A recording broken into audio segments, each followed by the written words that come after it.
अस्सलाम वालेकुम and welcome again to my YouTube channel. हमने ग्रेड 11th या क्लास 11th बायोलॉजी कोर्स शुरू किया है। केपीके बायोलॉजी में चैप्टर नंबर 13 तक हम पहुंच गए हैं।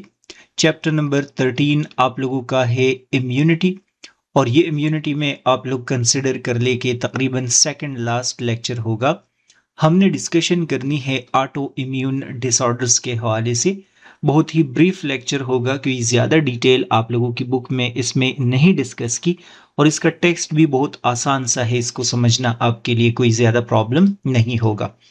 टॉपिक शुरू करने से पहले मैं इसका इंट्रोडक्शन दे देता हूँ और फिर बुक के अंदर जो लाइन बाय लाइन एक्सप्लेनेशन है वो मैं कंसिडर कर लेता हूँ। सो आप लोगों ने सेवरल टाइम्स रिपीटेडली इस चैप्टर के अंदर डिस्कस किया है कि हमारे बॉडी के अंदर एक डिफेंस सिस्टम होता है, और उस डिफेंस सिस्टम को बोलते हैं हम इम्यून सिस्टम। इम्यून सिस्टम हमारे बॉडी में मुसलसल हमें प्रोटेक्ट कर रहा होता है डिफरेंट टाइप्स के पैथोजन से, और इसके अलावा अगर इनकेस कोई इंजरी वगैरह कर हो जाती है तो उससे भी हमें ये डिफरेंट अंदाज में प्रोटेक्ट कर रहा होता है।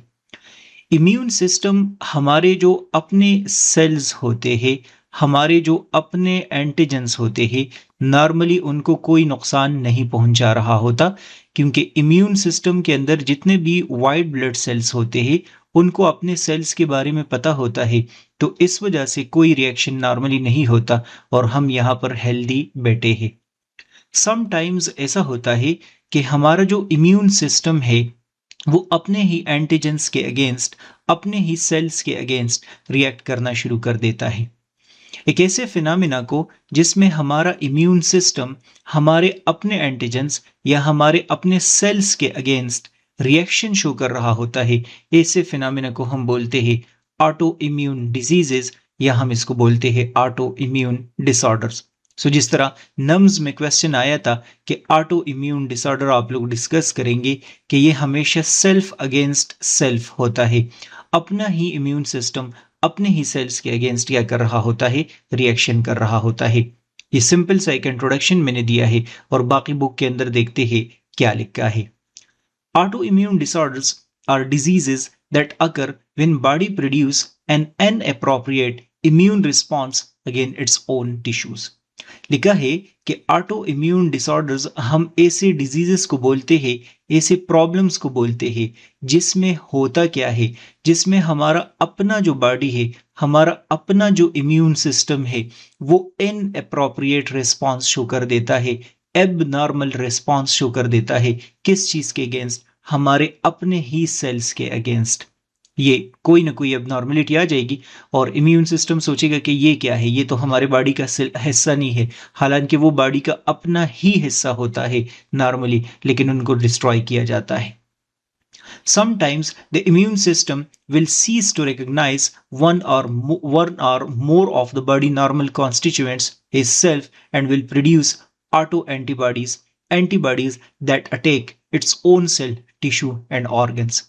So white blood sales body के अंदर सर्कुलेट होते रहेंगे, यहाँ पर उनको एक नॉर्मल अपना ही सेल नजर आएगा, बॉडी का अपना सेल है, उसके सरफेस के ऊपर ये कोई प्रोटीन देखेगा, सपोज करते हैं फॉर वाइल एंड एंटीजन देखेगा।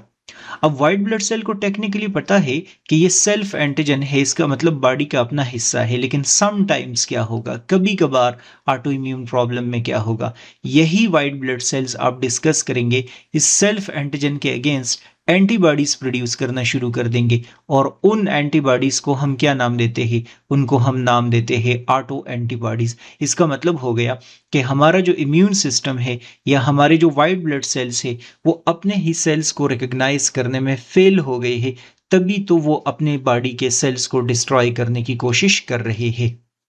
This cause inflammation and damage and leads to auto immune disorder. तो जब भी ऐसा होगा कि अपने white blood cells own cells को डिस्ट्रॉय करना शुरू करेंगे, इन्फ्लेमेशन होगा, इन्फ्लेमेशन के साथ साथ और भी डैमेज अगर हो जाएगा और पूरे बॉडी के अंदर प्रॉब्लम क्रिएट हो जाएगा। In a few types of autoimmune diseases such as rheumatic fever, a virus or infection with bacteria triggers an immune response, and the antibodies or T cells attack normal cells, because some part of their structure resemble a part of infecting microorganism. ऊपर मैंने आप लोगों को sentences में बताया है कि normally जो इम्यून सिस्टम होता है उसके अंदर कोई पैरासाइट वगैरह का इन्वॉल्वमेंट नहीं होता, कोई पैथोजन का इन्वॉल्वमेंट नहीं होता, बल्कि अपना ही इम्यून सिस्टम बॉडी के अंदर जो भी सेल्स होंगे जहां पर होंगे उसके अगेंस्ट रिएक्शन शुरू कर देंगे। लेकिन यहाँ पर इस लाइन के अंदर आपको समझाया जा रहा है कि कभी कभार ऐसा होता है कि बॉडी के अंदर वायरस या कोई बैक्टीरिया वगैरह क्या हो जाता है, वो एंटर हो जाता है, इम्यून सिस्टम उसके अगेंस्ट रिएक्शन शुरू कर देता है। जैसे ही उसके अगेंस्ट रिएक्शन शुरू कर देता है तो इसके साथ साथ हमारे जो अपने सेल्स होते हैं वो भी डिस्ट्रॉय होना शुरू हो जाते हैं। क्यों? क्योंकि हमारे अपने सेल्स के कुछ न कुछ एंटीजन उन पैथोजेंस के साथ क्या कर रहे होते हैं, मैच कर रहे होते हैं। फॉर एग्जाम्पल रोमेटिक फीवर में ऐसा ही होता है कि हमारा अपना इम्यून सिस्टम इसकी वजह से प्रॉब्लम ट्रिगर हो जाता है इनके आने की वजह से, और फिर हमें नुकसान उठाना पड़ता है, हमारे अपने बॉडी के सेल्स को नुकसान उठाना पड़ता है। Symptoms of autoimmune disorder vary by particular disorder, but many include fatigue, dizziness, and low-grade fever. अब जाहिर सी बात है कि हर एक ऑटो इम्यून डिसऑर्डर के जो सिम्टम्स होंगे वो अलग अलग होंगे। ये डिपेंड करता है कि क्या आपका प्रॉब्लम है, लेकिन कॉमन जो सिम्टम्स है, बॉडी में पेन होगा, सर चकराएगा, और इसके साथ साथ थोड़ा बहुत एक पर्सन को फीवर भी आएगा। Some of the auto immune diseases includes, कौन कौन से ऑटो इम्यून डिजीजेस हैं इसको समझाने से पहले या रीड करने से पहले अगर आप लोगों को फील हो रहा है कि मैं तो सिर्फ और सिर्फ रीडिंग कर रहा हूं, तो मेरा जो पर्पस है इन वीडियोस का वो सिर्फ और सिर्फ सरसरी एक टॉपिक का आइडिया देना है, समझाना है, और वो भी सिर्फ और सिर्फ बुक के अकॉर्डिंग समझाना है। अगर इन केस आप लोगों ने इसको डिटेल में पढ़ना है, specially entry test MDCAT NUMS वगैरह खान के लिए पढ़ना है, तो आप लोग मेरी क्लासेस ज्वाइन कर सकते हैं, और उन क्लासेस के अंदर फिर मैं नोट्स बनाता हूं, अपने स्टाइल में मैं पढ़ाता हूं। यहाँ मैंने समझो कि सिर्फ और सिर्फ एक क्विक आइडिया ना आप लोगों को देना है ताकि चीज़ों का आपको आइडिया हो जाए। So some of the auto immune diseases includes lupus. मैं अभी आप लोगों को पिक्चर भी दिखाऊंगा। A chronic disease marked by muscles and joint pain and inflammation. The abnormal immune response also may involve attack on kidney and other organs. So lupus आप लोग discuss करेंगे कि ये मोर कॉमन होता है इन फीमेल, स्पेशली आप लोग discuss करेंगे ड्यूरिंग सम हाउ प्रेगनेंसी, आप लोग बोल सकते हैं। मेल में ये बहुत ज़्यादा कम होता है या रेयर होता है। इसमें सबसे ज़्यादा जो नुकसान होगा आप डिस्कस करेंगे कि वाइट ब्लड सेल्स क्या करना शुरू कर देते हैं, मसल्स को डिस्ट्रॉय करना शुरू कर देते हैं, साथ साथ जो जॉइंट्स होते हैं उनको डिस्ट्रॉय करना शुरू कर देते हैं। किडनीज और इंटरनल ऑर्गन्स कोई भी डैमेज हो सकते हैं, डिस्ट्रॉय हो सकते हैं। तो एबनॉर्मल इम्यून रिस्पॉन्स है मसल्स के अगेंस्ट, जॉइंट्स के अगेंस्ट, किडनीज के अगेंस्ट, अदर इंटरनल ऑर्गन्स के अगेंस्ट ये है। ये एक सीरियस प्रॉब्लम है जो कि आप लोगों को याद होना चाहिए, मोर कॉमन है in female. Juvenile rheumatoid arthritis, juvenile का मतलब यंग एज में होगा। याद रखना है आप लोगों ने, a disease in which the body immune system act is though certain body parts such as joints of the knee, hands and foot are foreign tissue and attack them. Rheumatoid arthritis आप लोग आगे जाके discuss करेंगे या आपने कुछ discuss पढ़ा भी होगा। इसमें हमेशा जो रिएक्शन होता है वो साइनोवियल मेम्ब्रेन के अगेंस्ट होता है। तो इसी वजह से साइनोवियल मेम्ब्रेन आप सबको पता है कि वो जॉइंट्स में मौजूद होता है। तो जुवेनाइल रोमेटाइड आर्थराइटिस आप बोलेंगे कि एक तो ये चिल्ड्रन में होगा, यंग एज में काज हो रहा होता है, और इसमें हमेशा जॉइंट्स डैमेज हो रहे होते हैं। इस वजह से क्योंकि एंटीबॉडीज बनते हैं किस चीज़ के अगेंस्ट, साइनोवियल मेम्ब्रेन के अगेंस्ट। साइनोवियल मेम्ब्रेन डिस्ट्रॉय होगा किस चीज़ की वजह से, एंटीबॉडीज की वजह से। इस वजह से आप लोग बोलेंगे जॉइंट्स में मसला काज हो जाता है। Scleroderma, a chronic autoimmune disease that can lead to inflammation and damage of the skin, joints and internal organ. So scleroderma में मोस्ट ऑफ द टाइम आप लोग याद रखेंगे कि इफेक्ट आ रहा होता है स्किन के ऊपर, जॉइंट्स के ऊपर या इंटरनल ऑर्गन्स के ऊपर।